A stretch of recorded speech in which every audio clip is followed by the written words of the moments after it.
Y a propósito de este Día Internacional del Detenido Desaparecido, estamos con una invitada para hablar de este tema entre tantos otros, así que ya mismo le decimos muy buen día a Victoria Montenegro. ¿Qué tal, Victoria? Bienvenida, Hola, buen Vicky. día. Buen Bienvenida a día. estar con nosotros, legisladora de la Ciudad de Buenos Aires, precandidata justamente en las próximas pasos también para volver a la legislatura de la ciudad y una de las referentes más importantes cada vez que Sin hablamos dudas. de derechos humanos y de organismos que pelean por la memoria, la verdad y la justicia. Así que gracias por estar con nosotros. Gracias por invitarme.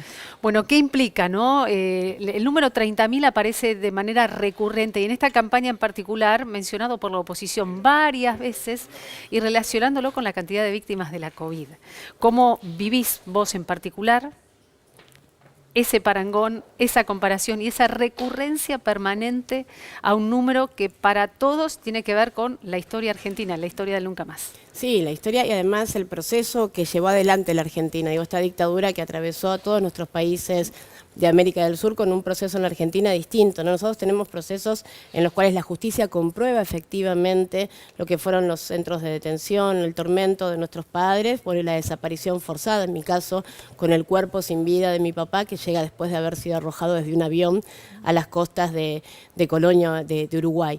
Y uno cuando escucha por parte de la oposición nuevamente estos discursos de negacionismo, no tratar de comparar una tragedia que sin lugar a dudas es la que tenemos como humanidad, con las personas que fallecen por COVID, con lo que significó el terrorismo de Estado, un Estado que secuestraba, torturaba, desaparecía, con un Estado que desde el primer instante hizo todo lo que estuvo a su alcance y más para que todos aquellos argentinos y personas que estuvieran transitando la enfermedad tuvieran los recursos necesarios. Me parece de un gesto absolutamente miserable y que además tiene que ver todo el tiempo con seguir ninguneando una historia que sigue siendo muy dolorosa para todos. Y el ejercicio claramente tiene que ver con construir memoria, sobre todo para las generaciones más jóvenes. Vos sabés, Vicky, que yo muchas veces a mí me gusta generar empatía con quien nos mira, ¿no? Porque somos uno más nosotros, ¿no? O sea, cumplimos este rol, pero no hay ninguna diferencia con quien está mirando del otro lado.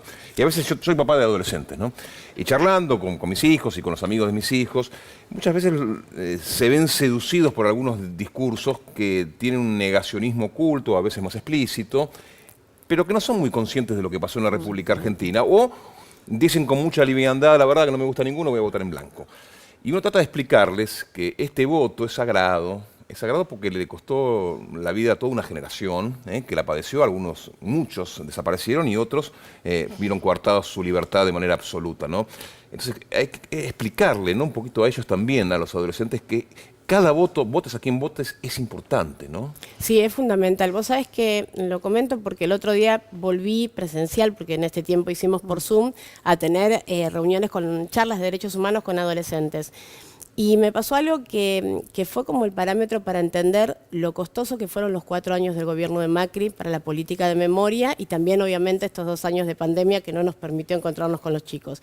Eran chicos de aproximadamente 16 años, claro. Y cuando hablábamos de la memoria, bueno, de aquella historia, de la desaparición del camino de las abuelas, digo, del camino este que transitó la Argentina, tratando de reparar aquella historia para que no vuelva a suceder, le menciono la ESMA y de hecho quería hablar de los otros espacios para la memoria en la ciudad. Y no conocía la ESMA. Entonces esta idea de que ya todos saben no es tan así, porque hubo 4 años de una ausencia absoluta por parte del Estado. Vos pensás que ese proceso que nosotros vivimos en la Argentina, y yo fui parte, porque de hecho cuando asume el expresidente Kirchner, que yo no voté, yo ideológicamente todavía era María Sol Tetzlaff, que era mi identidad anterior, no legalmente, porque legalmente ya era Victoria, pero ideológicamente yo era María Sol. Y fui parte de ese proceso, de esa sociedad argentina que entendió que cambió. Las cosas se dieron claramente por el rol de los organismos de derechos humanos, pero después porque hubo un Estado que definió, que decidió no volver a repetir esa historia y construir hacia futuro sociedades que fueran mejores, cada vez mejores que nosotros. Los 4 años del gobierno de Macri impactaron fuertemente en eso, digamos. Vos pensás que nosotros dejamos la gestión con un canal de televisión que dependía del Ministerio de Educación, Paca Paca, que le hablaba de identidad a los niños de jardín de infantes. Yo fui a dar charlas en los jardines donde había nenes de 3 años que me conocían, que sabían que había abuelas que buscaban bebés y había que ayudarlas. Y mirá lo importante de lo que hicimos, que de hecho también acompañé, soy madrina de un jardincito en el barrio de Lugano, que a partir de trabajar la identidad en la búsqueda de las abuelas, les permitió eso trabajar con una familia del barrio de la Villa 20, digo, con quizás no muchos recursos para transitar el cambio de identidad sexual de un niño, las herramientas. Estamos hablando de un niño de salita de 4 que a partir de trabajar identidad pudo procesar quién era y qué le pasaba en ese proceso. Y la escuela acompañar. Digo, eso es política de Estado. Durante 4 años eso estuvo ausente. ¿Pero por qué estuvo ausente? ¿Porque se dejaron de dar esos talleres? ¿Porque a través de, digamos, no hubo el contacto pertinente con los organismos de derechos humanos para que se mantuviera esa política? No, porque los organismos de derechos humanos durante 4 años resistimos. Primero, el 2x1, la decisión de un presidente que decía, bueno, dejemos esta historia atrás y que todos estos abuelitos que secuestraron, torturaron, desaparecieron, violaron, vuelvan a la calle. Primero resistimos eso y a partir de ahí nos ha pasado desde los organismos de derechos humanos llevar adelante colectas para poder sostenerlo. De ahí los espacios para la memoria sí trabajaron, pero resistiendo. Todos resistimos los 4 años de Macri. Digo, hubo docentes que tenían compromiso, por supuesto, pero la política de Estado te permite articular con los programas de jóvenes y memoria. Digo, es todo un mecanismo que te da herramientas para que vos puedas ir acercándole a una generación que te debe pasar si sos padre de adolescentes, que tiene naturalizado la libertad de expresión, digo, y entender que no hace tanto tiempo en la historia todo era muy distinto y que hace 20 y pico de años de la ESMA se iba a ser la gran plaza de la reconciliación nacional. Y que todo eso se ganó, ¿eh? Se ganó a fuerza de muchas lágrimas y mucho sufrimiento. A ver, compañeros. Te escuchaba recién, Vicky, hablar del tema de que ibas a un jardín de infantes. Imagino que en el marco del debate ahora no habrá faltado quien te diga que ibas a adoctrinar a las escuelas. Sí, siempre lo dicen. Mira, nosotros los invitamos siempre, nosotros somos sumamente respetuosos con cada vez que uno da testimonio. Primero, en mi caso, porque cuando yo voy a dar testimonio lo hago como nieta, no como candidata, no hay una sola palabra que yo no cuente que tenga que ver con mi propia historia, que es mi historia. Circunstancialmente soy legisladora, pero siempre, lamentablemente, voy a ser hija de desaparecidos y soy una nieta recuperada por abuelas. Y soy muy cuidadosa además porque hablas en representación de abuelas y además porque cuando vos vas a dar una charla hay algo que quizás no se tiene en cuenta y es que quizás los hijos de esos hermanos y hermanas que buscamos nos están escuchando. Nosotros ya no buscamos solo a nuestros hermanos, nuestros hijos, yo ya soy abuela de hecho, nuestros hijos, están los hijos de nuestros hermanos, quizás están en esas aulas. Entonces poder acercarles esa duda de su propia identidad, porque no se trata solo de nosotros, sino de nuestros hijos también, y ya hasta de nuestros nietos, en los nietos que somos abuelos, que somos poquitos, pero ya somos abuelos, digo. Atento a esta conmemoración de este día en particular, yo no puedo evitar hablar de Arshak Arañán, el policía de la ciudad de Buenos Aires, hace 2 años que está desaparecido. Duele hablar de desaparecidos en este contexto, ¿no?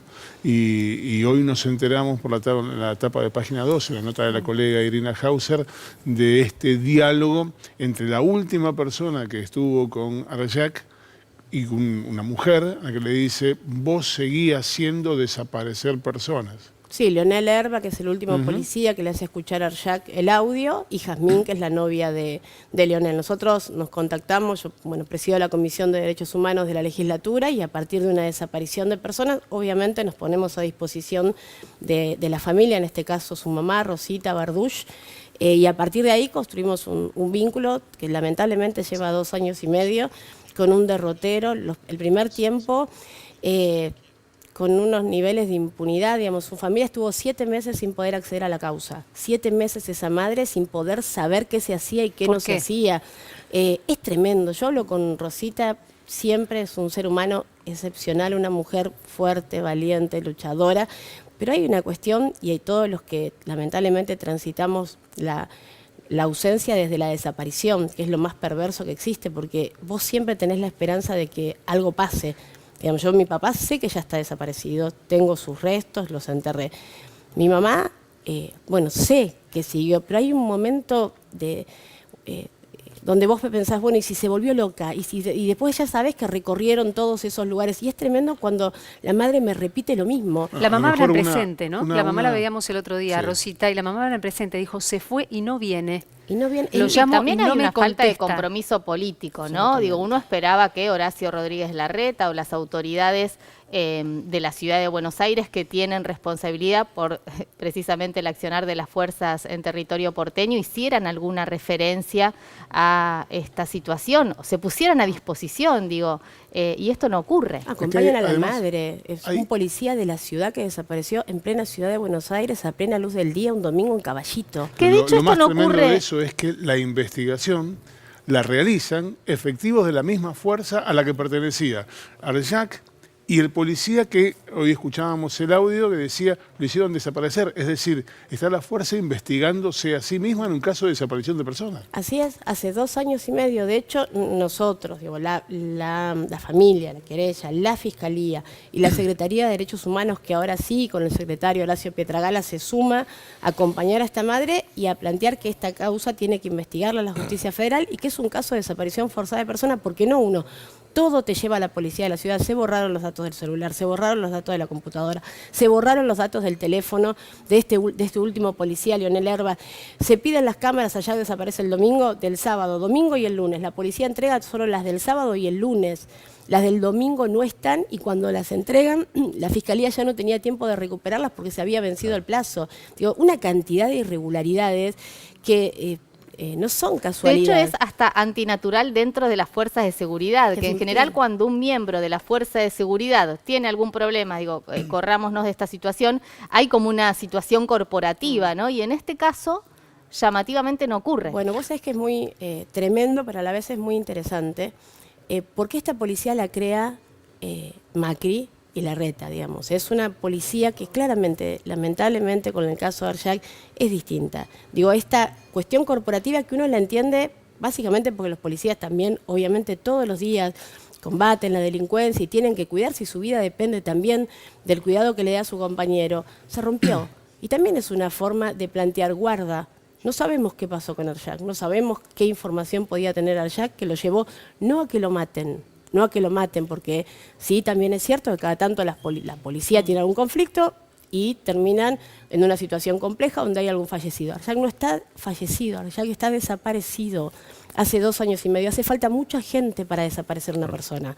Hace falta mucha ingeniería para De hecho, desaparecer esto una persona. me trae a la memoria, cuando se habla de memoria, verdad y justicia, y volviendo al inicio de esta charla, a Jorge Julio López, que sigue desaparecido, que hay un sistema que está vigente, pese lo que nos pese, digo, muchos fueron juzgados y condenados. Uno, Digo, Echecolás, que en pleno juicio, ¿no? En Mostró pleno un juicio mostró papel, un papel, digamos, hay exactamente. cierta impunidad que todavía rodea a quienes han sido los responsables de la dictadura militar. La declaración que están pidiendo de desaparición forzada de personas permitiría que esta causa fuera declarada delito de lesa humanidad y en consecuencia no prescribiera. No es un tema menor, sobre todo porque acabamos de ver que mandaron a juicio oral y público al empresario Pedro Blaquier.